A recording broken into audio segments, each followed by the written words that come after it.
to be excited about a future, to be excited for a vision of the future, when it's genuine, cannot create the idea of lack in the now, cannot create the idea of an attachment of the future.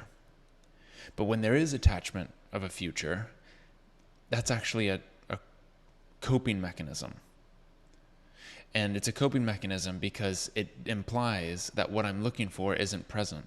And if something that I'm looking for isn't present within me now, I have to be lacking it. Therefore, it's contained in a future. And what I put in the future stays there, because who here has experienced a future? Anyone? I don't think anyone has ever been, oh, this is a future. I'm in the future now. We can't. There's no such thing. It's a purely made up concept. And in the nature of our experience, we move in directions every day, every moment. I might move to go brush my teeth. I moved here, right? There's a movement regardless of whether I'm attached to a future or not.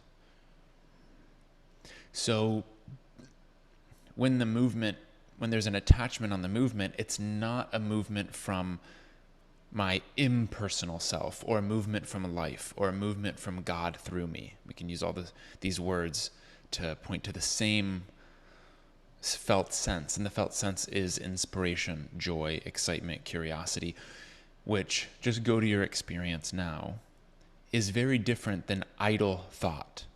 You might be in the shower thinking, what am I going to do tomorrow? What's going on in the world?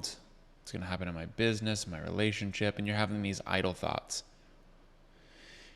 And then there's a moment of understanding, or what others might call revelation or inspiration, that actually precedes the thoughts of inspiration.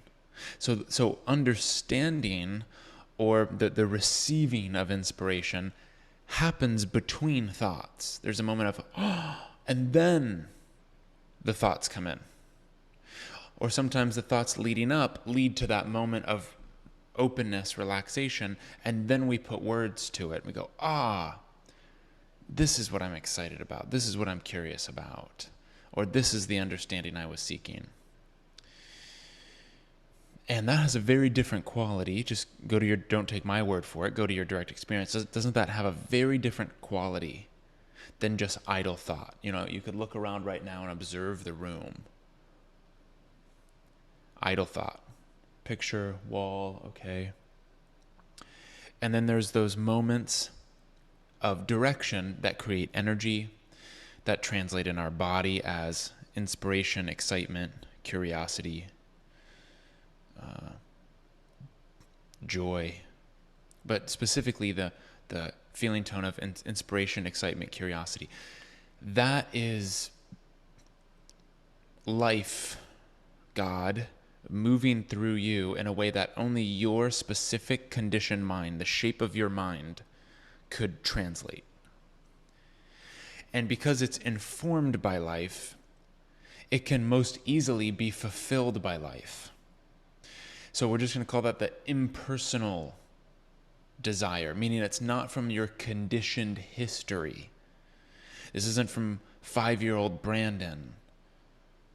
This isn't from what mom and dad have taught me. That may have an influence, and culture and society has taught me that may have an influence on how I express it, right? Because I'm going to express it in English because that's my culture. I'm going to express it in a certain way because of certain conditioning. But the actual sensation and experience of receiving inspiration, passion, joy, excitement, I can't find the cause. I can't say, oh, that's because at 5 this happened and 10 this and that. No, I can't find the cause because it's from a deeper part of myself. And so when I say yes to that, and it doesn't always need to feel like inspiration. It could be a voice that just says, do the dishes, go for a walk. And that feels absolutely true. Meaning, if I were to resist that thought, I would create stress. That's another measure. Something feels natural and I either resist it and have stress, or I allow it and I have flow. I have grace. And this is our entire life. When I resist it, that's trauma. It's a yes, and my mind comes in and says no. That's trauma. When I have a movement and it's a yes, and I don't even say yes, I just can't find a reason to say no, then I'm being moved. I'm experiencing myself being moved. So again, I share this to share that inquiry is the tool of discernment between these seemingly two parts of ourself. The part of me that may create a vision driven by my past, driven by wanting to gain something, driven by avoiding loss. This is not our absolutely essential, authentic vision.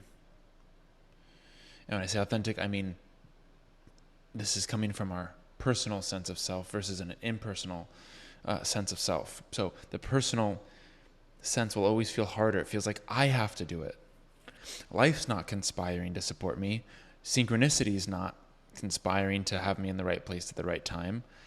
I'm not part of this bigger picture that is conspiring to bring something into my experience. I have to do it. This is the world of effort. Inquiry removes the thoughts or the belief in the thoughts that would keep us operating from the separate, personal, striving, doing self.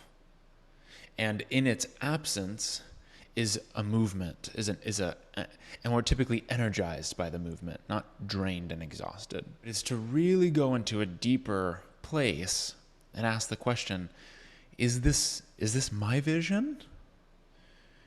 When I say my, it's like, is it the lowercase or the uppercase? Is it the uppercase? Is this something that, if there was no such thing as gain, if there's no such thing as loss, if my happiness wasn't contained in the outcome, would I still want to move towards it for its own sake, for the process, for the joy of it now? Not for what I can gain then, but for the joy that I experience simply holding the image of the vision now. Is that enough? Or is there a part of my person that's saying, I need to become someone, gain something, avoid something, and this vision is my ticket? Because if that's true, not only will the vision never come to fruition, but even if it does, it will never be enough, and we'll seek and seek and seek until we die. And that's, the people that do that really well are the people that society worships the most. Celebrities, the really wealthy individuals. I've done this, I've gotten this. Oh my God, look, they must be so happy and successful. They're being rewarded often for their disconnection, for their deep yearning to be complete through doing and having and seeking. So again, inquiry is the undoing of seeking, where instead of finding success in a future, our ability to love what is the measure of success. And then whatever happens is great. I mean, who would rather live in that world? Whatever happens, I don't mind it. I'm good where I am. Who would rather live in that world than the one who is constantly striving and thriving and planning and thinking about a future? And if you don't feel like the personal self is running the show, then you really will feel like life is running the show, and that you're living a surrendered, but yet still moving, still engaging kind of experience.